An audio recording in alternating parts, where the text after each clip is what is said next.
足並みを揃えてゆこうお互いを信じ合う5人の仲間まるでスファイブに預けた命飛ぶぜ宇宙の果てまでもみんなの笑顔も持ち帰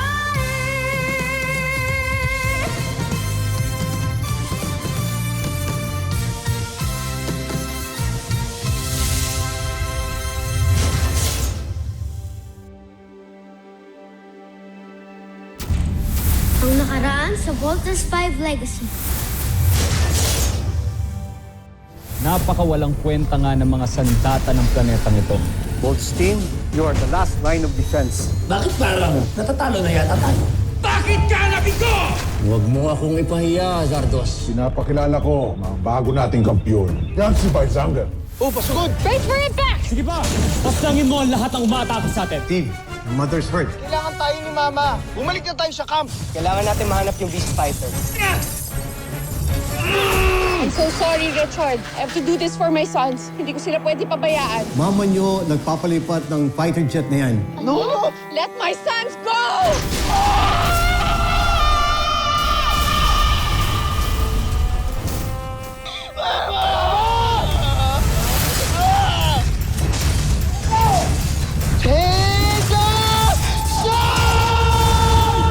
Pangalawang pagkakataon. Muli ninyo akong binigo! Alis na ako dito sa camp. Wala na akong reason pa para magstay dito. Ba't di ka magpa-comfort kay Jamie? Total, may gusto ko naman pala sa kanya, di ba? Mahusay at ginawa mong iniutos ko sa'yo. May paraan na para malaman natin kung sino ang 5 piloto ng Voltes 5. Akala ko ba nag-quit ka na? A girl can change her mind. Lalo na kaya lang naman ako umalis dito sa camp is because may kinaiiritahan ako. Last I heard kasi parang masaya naman na siya na single ulit siya. So ano pang babalikan mo?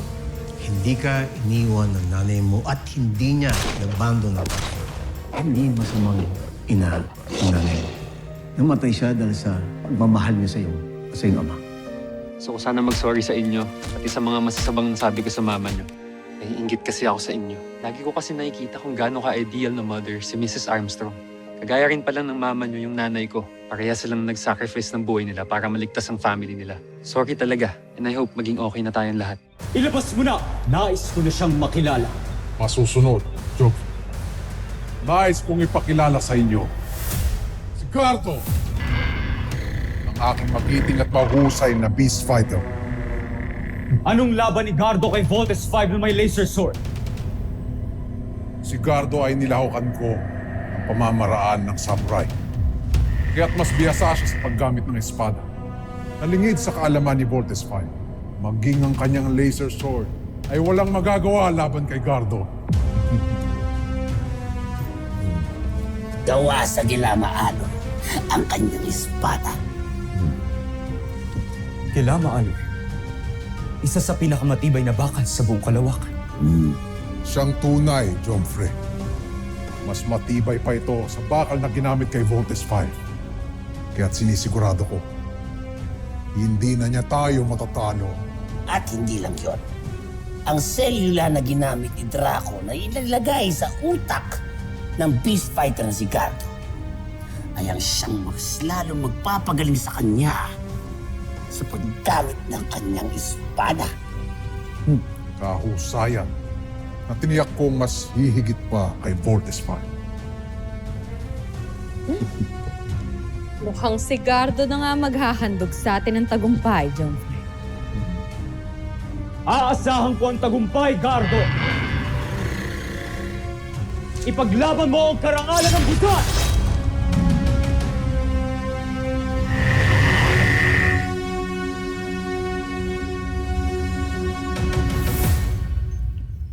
Dr. Smith. Sorry, andito ka pala. Please join us.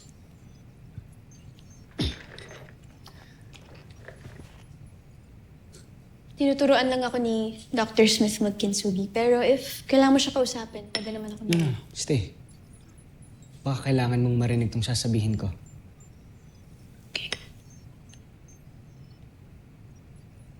Tungkol saan, Steve? Kay Mark po, Dr. Smith. Bigla siyang bumait sa amin. Nag-sorry siya, nakipag-ayos sa amin. Talaga? That's good news. Yeah. Dr. Smith, ano po ba talaga nangyari kay Mark? May sinasabi po siya about his mother. I'm sure one of these days, ikwento rin ni Mark sa niya.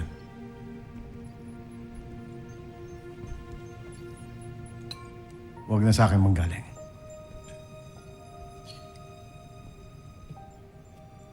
Si Mark, maraming lamat.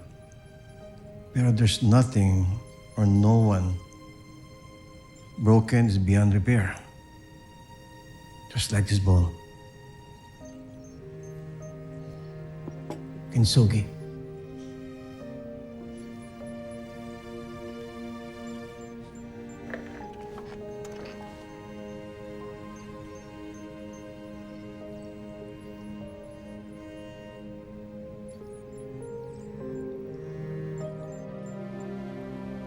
Grilled chicken, burger steak, and spaghetti. Okay naman na siguro yun, no?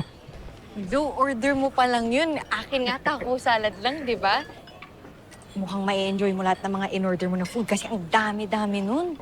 Eh, wala bang ganun sa camp? Rob, siyempre meron kaming kantin, tapos marami din kaming mga pagkain doon. Alam mo kung ano yung kulang?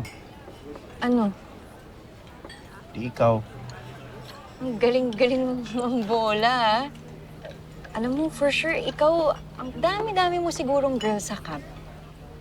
Grabe, parang mas marami pa nga mga gadgets doon kaysa sa mga babae. Ha? Eh, bakit? Ano bang itsura ng loob ng camp? Kasi alam mo, mula bata pa lang ako, pinangarap ko nang makita yung loob nun. Pero until now, hanggang labas lang ako ng camp.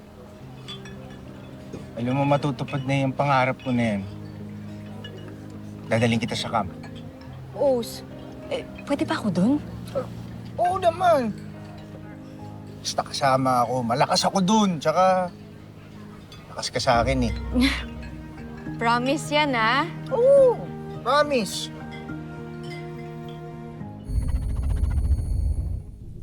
Inihahanda ko na ang muling paglusob sa mga taga-Terra Air 2. Ibig mong sabihin, hindi nyo pa rin nasasakop ang planetang yan. Kanto Aita! Malapit na, kamahalan. Huwag kayo mainip.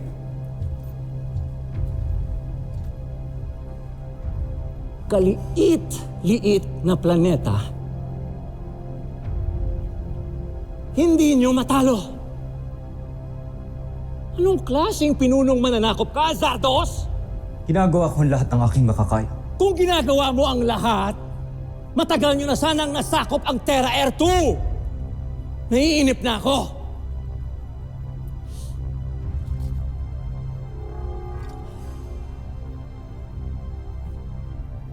Kapag hindi mo ito magawa sa lalong madaling panahon,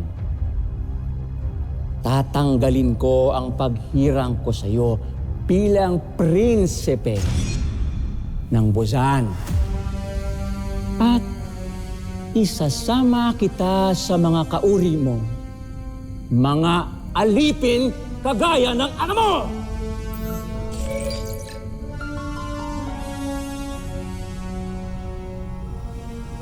Kinumpara na naman ako ng emperador kay Hrothgar. Ito na ang huling beses mangyayari. Pinapangako ko.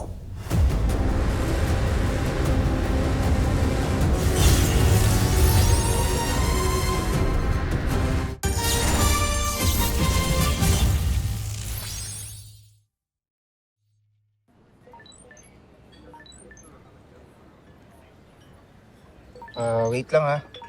Kailangan ko sagutin to eh. Sige, balikan ko yung drinks natin. Hello, kuya. Malis ka na naman ng di nagpapaalam, ha? Nasaan ka? May kasama ako. Yung kinikwento ko sa'yo nung nakaraan.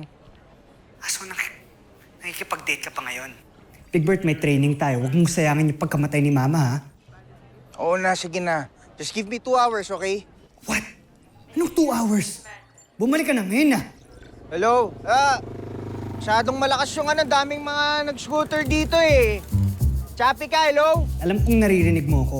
Ngayon, kung hindi ka babalik, ire-report kita. I mean it. Okay, sige. Bye-bye. Uy, ready na yung drinks natin. Sino yun? Parang nagkainisan kayo ah. Hindi, wala yun. Kapatid ko yun. Ganun lang talaga kami mag-usap. Tsaka huwag mo naintindihin yun. Balik tayo. Sige.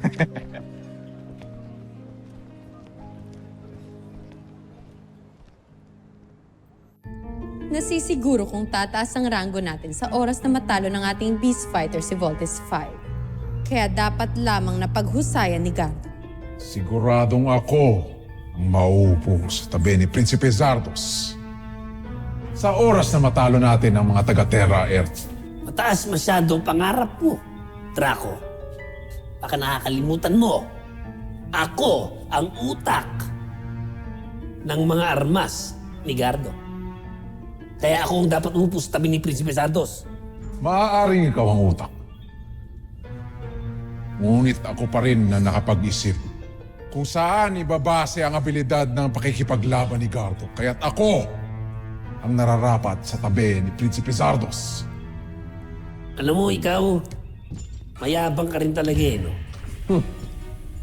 Kung di ka lang malaki, papatulang kita eh. O sige nga, subukan mo. Sige, magpatayan na lang kayo dalawa para ako na lang ang uupo sa tabi ng prinsipe. Ako ang uupo sa tabi ng prinsipe.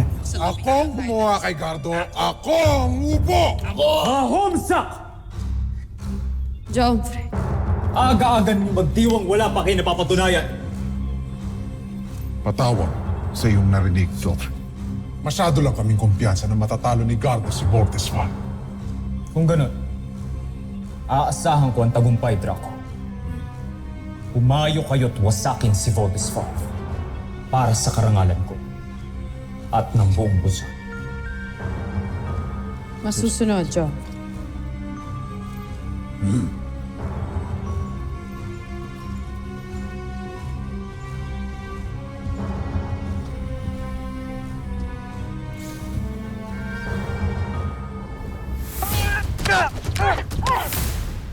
Parang naninibago ata ako sa'yo ngayon. Wala ka ba sa mood?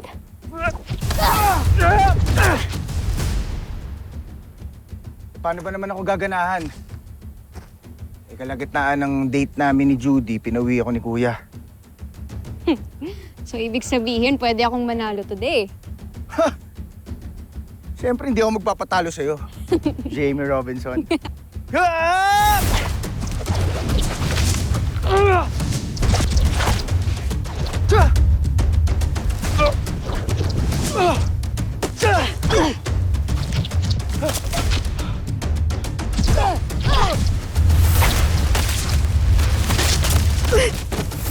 Jamie! Sorry! Bigla lang ako. Okay ka lang? Okay lang ako. Ang galing na na. Ano yun? Butterfly return. Butterfly return? After mawala ni Papa, pinatira ako ni Mama sa mga monks. At yung monk na teacher ko yung nagturo sa akin makipaglaban. Ang butterfly return ng isang technique na tinuro sa akin. It's interesting, ah. Ano? Turo mo sa akin? Hindi naman pwedeng hanggat di mo ako napapabagsak eh. Ganun, ah. Yun lang naman pala eh.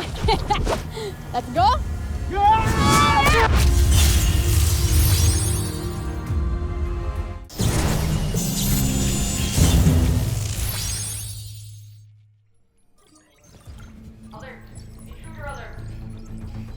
Commander, Richard, we have sighted the Bosanian beast fighter heading towards the north.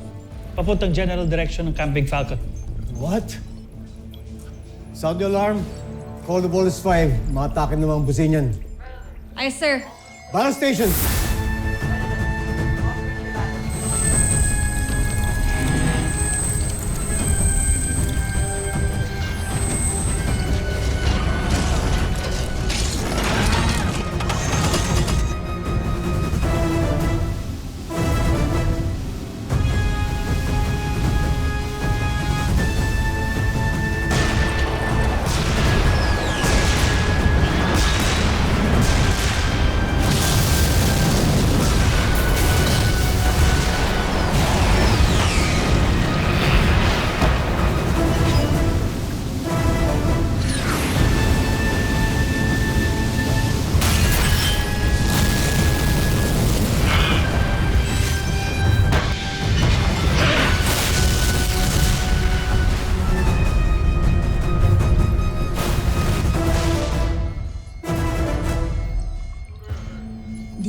kinagasgasan. He's really tough. Yan ang beast fighter na makakalaban natin. Team, alam kong kayang-kaya niyo yan. And I believe in you. Talunin niyo yung beast fighter niyan para hindi na yan makapamsala. Go now. Yes, Dr. Smith. Team, let's take this beast fighter down. Let's go!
Unbelievable.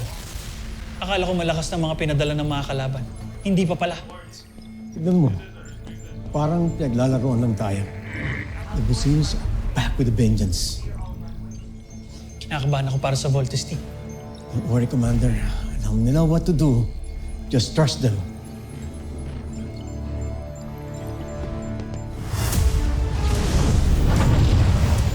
Ayun! Ayun yung beast fighter! Little John, kung masyado ma-excite. Kakaiba tong beast fighter na to, ah. Hindi siya in the form of an animal, para siyang humanoid. Team, I'm sure pareho lang yan sa mga unang beast fighters na pinadala ng mga aliens. So there's nothing to be frightened about. Kaya atakihin na natin yan. Masakin na natin ang sangyan. Get ready. Commit! Cruiser missiles!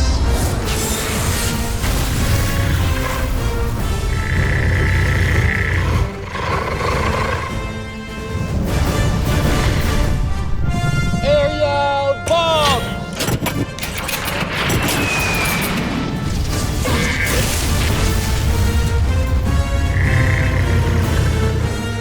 Frigate missile!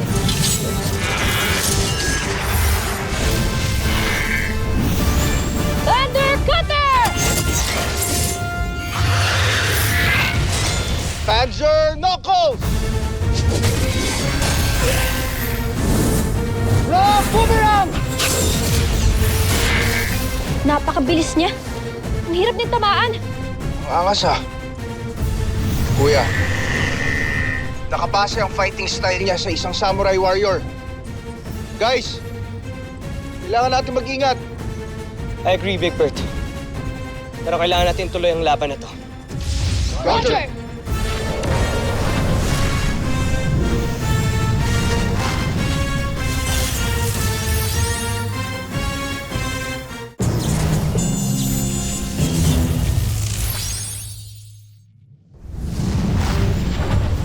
Team, tapusin na natin to. Ayoko nang may madamay pang iba. Get ready. V formation now!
Voltus 5 Legacy. Ibig kong tiyakin na hindi na tayo madadaig. Yevado, aking spoon. Mukhang inaral ng kalaban ng Voltes 5. Halos pantay ng technical stature at ang battle profile nila. Ano pa pong lamang ng Voltus 5 dyan? Puso, Ana. Puso. Paklasa yung espada niya. Nadami siya tayo. Ka na, kuya! Tumakas na tayo! Meron ako naiisip na plano para matalo natin siya. Alright, team. Let's vote out. Huwag mo na hayaan makatakas pa ang mga yan, Gardo! Tigilan mo muna si Voltes 5. Joe! Gawin mo ang una kong plano. Atakihin ang kampo. Matatalo natin yung Beast Fighter na yun once gamitin natin yung laser sword. Pointless yung laser sword natin kung maka-counter-attack niya yun. So what do we do now? Ang kampo ang utak na nagpapatakbo kay Voltes 5. Ito ang dapat nating pinubuksan. Where's the location of Voltes 5? Kapag nilabas ng Beast Fighter, yung katana sword niya, may expose yung weakness niya. At kapag nangyari yun, gagamitin natin ang butterfly return technique. Kuya, kaya mo yun. Kaya mo yan.